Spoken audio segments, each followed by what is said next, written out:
अरे रघु भैया, क्या हुआ? आज आपके चेहरे की रंगत कुछ और ही दिखाई दे रही है। हाँ रघु, ये क्या? तुम्हारा चेहरा इतना उतरा हुआ क्यों है? क्या हुआ, बताओ।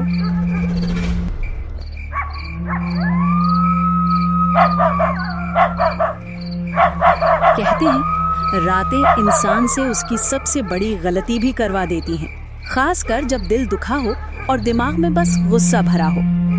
ये कहानी है एक ऐसे ही पिता की जिसे अपना ही घर एक कैद जैसा लगने लगा था, और फिर एक रात उसने जलते दिल के साथ घर छोड़ दिया, बिना सोचे कि उस रात उसकी मंजिल कब्रिस्तान बन जाएगी।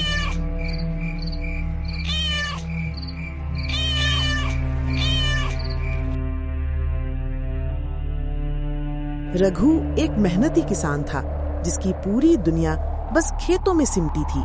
हर दिन सूरज की किरणों के साथ वो अपने खेतों में काम करने निकलता और शाम ढलने तक मिट्टी से सने हाथों से उसे घर लौटना होता। उसकी दिन भर की थकान उसके कदमों में महसूस हो रही थी। जैसे जैसे रात का सन्नाटा गहराता, रघु के कदम धीमे धीमे उसकी चुप्पी को तोड़ते हुए घर की ओर बढ़ते जा रहे थे। आहिस्ता आहिस्ता उसके कदमों की आवाज सुनाई देती, एक ठंडी अजनबी सी चुप जो उसे जैसे घेर रही थी। आखिरकार वो अपने घर के पास पहुंच गया, लेकिन कुछ तो था जो अजीब लग रहा था।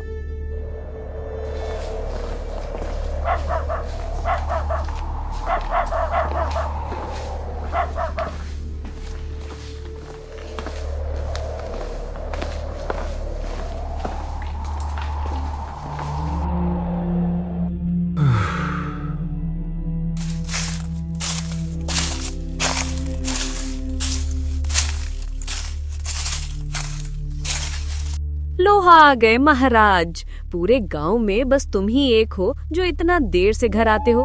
पता भी है घर में क्या होता है या नहीं? दिन भर खेतों में हड्डियां तोड़ता हूँ और तुम हो कि आते ही सुनाना शुरू। हड्डियां तुम ही तोड़ रहे हो ना? मैं तो बस आराम ही करती रहती हूँ। 2 साल का बच्चा भी हो गया, उसकी फिक्र है तुम्हें? अगर मैं ये सब ना करूं तो ये घर कैसे चलेगा? ये बच्चा क्या हमा खाएगा? ओहो हो, बड़े आए महाराज बच्चों की फिक्र करने वाले। मानो जैसे रोज 56 भोग खिला रहे हो। अरे भाग्यवान, तुम रोज रोज ऐसा क्यों करती हो? मैं दिन भर काम करता हूँ और ये सोचता हूँ कि आज नहीं तो कल हमारा अच्छा होगा। अरे अरे रे, देखो देखो, बड़े आए कल अच्छा होगा। मेरी किस्मत फूट गई जो मैं तुम्हारे साथ शादी करके इस घर में आई। तभी रघु गुस्से में खड़ा हो जाता है। उसकी आंखें धीरे धीरे लाल होने लगती हैं। पत्नी के हर एक शब्द उसके दिल में किसी तीखे तीर की तरह चुभते हैं।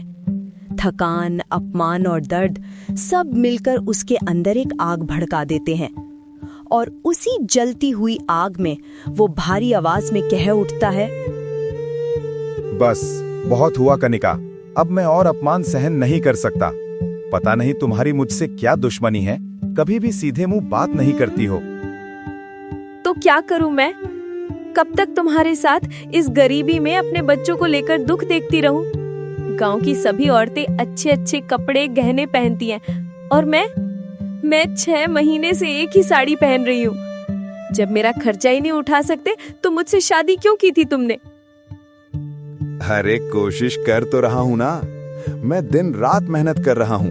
एक दिन मेरी मेहनत रंग लाएगी। एक दिन हमारे पास सब कुछ होगा। कुछ नहीं कर सकते तुम, कुछ भी नहीं। और हाँ, तुम्हारे साथ मेरी जिंदगी नर्क बन गई है। अब मुझे तुम्हारी शक्ल देखना भी पसंद नहीं है।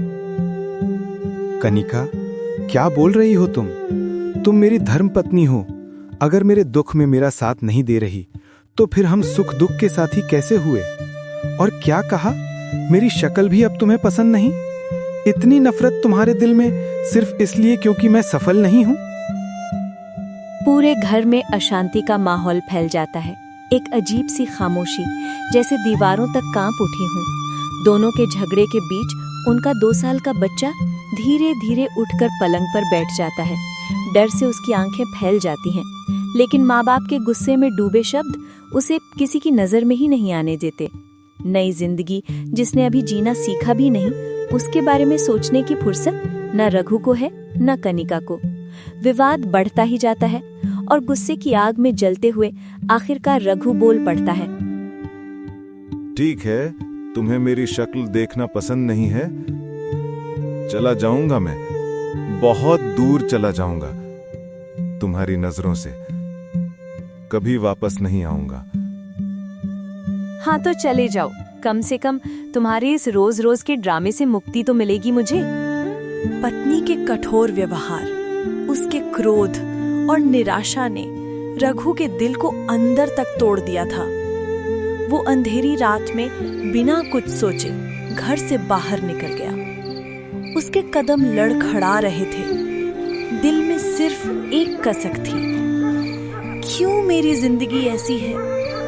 अपनी किस्मत को कोसते हुए रघु धीरे धीरे गांव की सुनसान गलियों से होकर गांव के बाहर की तरफ जाने लगा। लेकिन रघु को क्या पता था कि आज की ये रात उसके लिए सिर्फ अंधेरी नहीं बल्कि अनजान और खतरे से भरी है।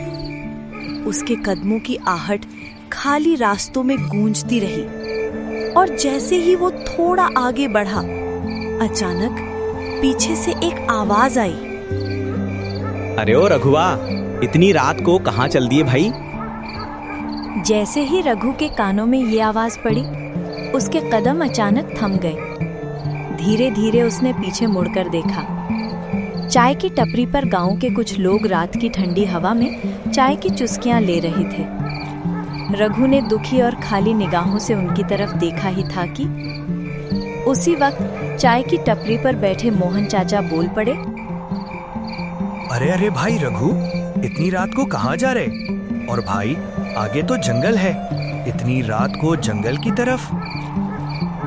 मोहन चाचा की बात सुनकर रघु के कदम एक पल को ठिठक जाते हैं। धीरे धीरे जैसे किसी अनकही मजबूरी ने रोक लिया हो, वो चाय की टपरी की ओर बढ़ने लगता है। हर कदम भारी, हर सांस थकी हुई। आखिरकार वो टपरी के ठीक सामने आकर रुक जाता है।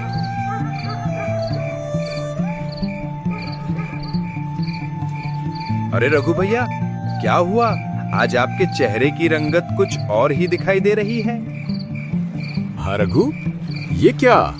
तुम्हारा चेहरा इतना उतरा हुआ क्यों है? क्या हुआ, बताओ।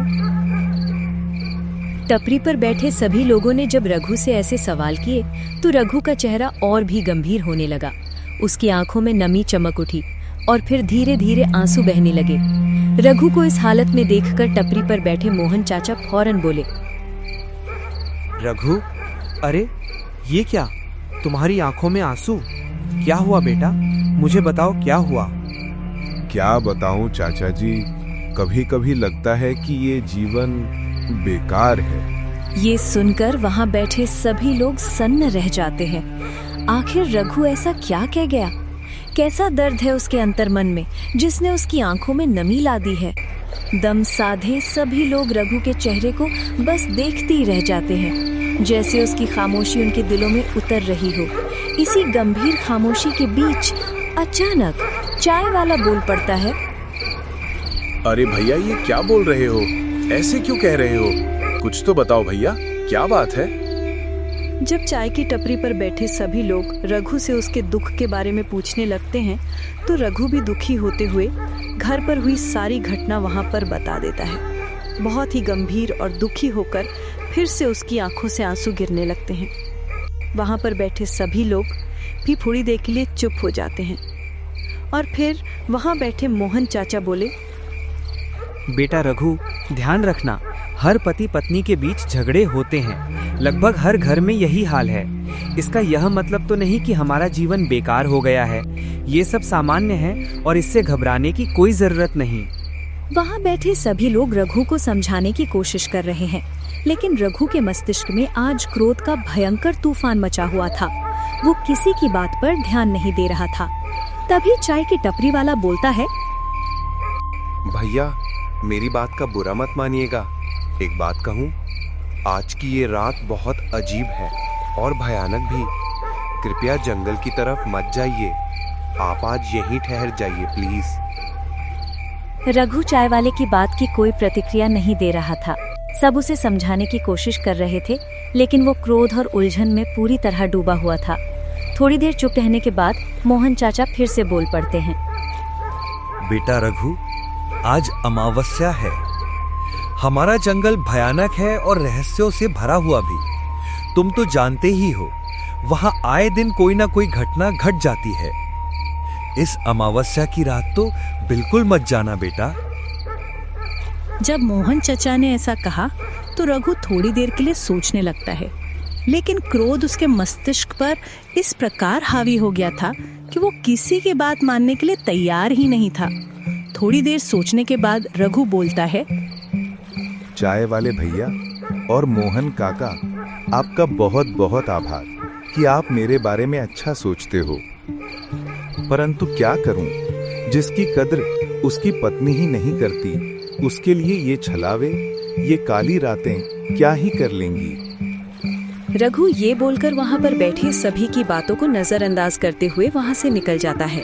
टपरी पर बैठे सभी लोग हैरान होकर उसे देखने लगते हैं, पर उनके लाख समझाने के बाद भी रघु नहीं मानता और जंगल की ओर बढ़ जाता है। रघु सभी की बातों को अनसुना करते हुए जंगल की ओर बढ़ रहा था। अमावस्या की वो काली रात, चारों तरफ सन्नाटा पसरा था। जंगल के पेड़ हवा के झोंकों के साथ डरावनी आवाजें कर रहे थे। रघु के कदमों की हल्की आहट उस सुनसान माहौल में साफ सुनाई दे रही थी। घर पर हुए झगड़े की बातें उसके दिल पर बोझ बनकर उसे अंदर ही अंदर तोड़ रही थी। जंगल में हवा तेजी से बह रही थी। रघु धीरे धीरे आगे बढ़ता जा रहा था। अचानक उसके कदम कुछ पल के लिए थम जाते हैं, जैसे उसे किसी की मौजूदगी का एहसास हुआ हो। वो तुरंत पीछे मुड़कर देखता है, पर उसे पीछे कुछ नहीं दिखाई देता। रघु फिर से आगे चल पड़ता है, लेकिन अभी वो 2 कदम ही बढ़ा था कि उसे वही अजीब सा एहसास फिर से होने लगता है। रघु रुक जाता है, पीछे मुड़कर घबराई आवाज में बोल पड़ता है। वो बिना रुके बिना मुड़े बस अंधेरे की तरफ बढ़ता ही जा रहा था। कौन है वहां? कौन है? बाहर आओ। देखो, तुम मुझे डराने की कोशिश मत करो। तुम जो कोई भी हो, बाहर आ जाओ। रघु घबराते हुए इधर उधर देखने लगता है। हवा की सरसराहट और पेड़ों की खड़खड़ाहट उसके डर को और बढ़ा देती है। जब रघु को जंगल में चारों ओर सिर्फ घना अंधेरा ही दिखाई देता है, तो वो गहरी सांस लेते हुए फिर से धीरे धीरे आगे बढ़ने लगता है। पेड़ों की टहनियां हवा में डोलती हैं, मानो जैसे अंधेरा उसे अपनी ओर खींच रहा हो। जैसे ही रघु आगे बढ़ा, अचानक पीछे से एक अजीब सी आवाज आती है, पेड़ों के बीच से गूंजती हुई, मानो कोई उसका नाम लेकर पुकार रहा हो। कौन है? कौन है वहां? जो भी है, सामने आओ। देखो, देखो, मैं तुमसे डरता नहीं हूँ। कि तभी रघु को वहां दूर एक धुंधली सी परछाई जाती हुई दिखाई देती है। उस परछाई के साथ कदमों की टक टक टक की आवाज जंगल की खामोशी को चीरती हुई रघु के कानों में साफ सुनाई देती है। रघु का दिल जोर जोर से धड़कने लगता है। वो घबराकर एक कदम पीछे हटता है और तभी वो परछाई अचानक हवा में घुलकर गायब हो जाती है। जिस तरफ वो परछाई दिखाई दी थी, उसी दिशा में रघु अपने कदम बढ़ा देता है। अंधेरा और घना होता जा रहा था। रघु की सांसें तेज, लेकिन फिर भी वो धीरे धीरे उसी ओर बढ़ रहा था। और तभी धड़ाम! जोरदार बिजली आकाश को चीरती हुई चमक उठती है। उस सफेद चमकती रोशनी में पेड़ों की टेढ़ी मेढ़ी परछाइयां राक्षसों की तरह नजर आने लगती हैं। रघु रुक जाता है, उसकी आंखें फैल जाती हैं और वो आश्चर्यचकित होकर मन ही मन सोचता है, ये रात इतनी भयानक क्यों हो गई है? आखिर मेरे साथ हो क्या रहा है? तो मेरे प्यारे दर्शकों, आगे मेरे साथ क्या होता है ये देखने के लिए चैनल को सब्सक्राइब करें और आपको ये वीडियो कैसा लगा एक प्यारा सा कमेंट जरूर करें। मिलते हैं इस वीडियो के दूसरे पार्ट में। तब तक के लिए राम राम।